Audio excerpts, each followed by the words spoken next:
দেশের জনপ্রিয় অভিনেত্রী সাদিয়া আয়মান নিজের অভিনয় দক্ষতা দিয়ে এরই মধ্যে জয় করেছে লাখো ভক্তের হৃদয়। ছোট পর্দা থেকে শুরু করে ওটিটি প্ল্যাটফর্ম এমনকি সিনেমা সব জায়গাতেই তার অভিনয় মুগ্ধ দর্শক।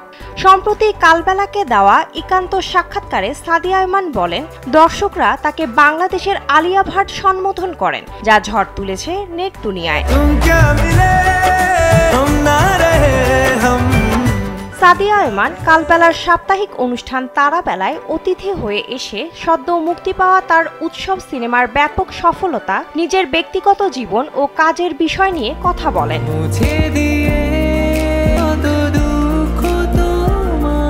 এ সময় উপস্থাপিকা তার কাছে জানতে চান দেশ ও দেশের বাইরে কাদের কাজ অনুসরণ করেন তিনি। উত্তরে সাদিয়া বলেন, আমি জয়া আপুর কাজ দেখি, তার কাজ সম্পর্কে জানতে ভালো লাগে। এরপর বলিউড অভিনেত্রী আলিয়া ভাটের অভিনয় ভালো লাগে। উত্তরের ফাঁকে তিনি জানান, অনেকেই তাকে বাংলাদেশের আলিয়া ভাট বলে সম্বোধন করেন।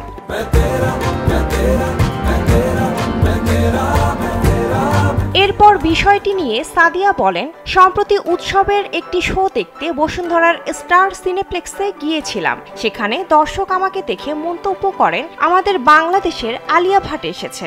এছাড়া সামাজিক মাধ্যমেও অনেকে এমনটা বলেন। বিষয়টি আমি প্রশংসা হিসেবেই দেখি।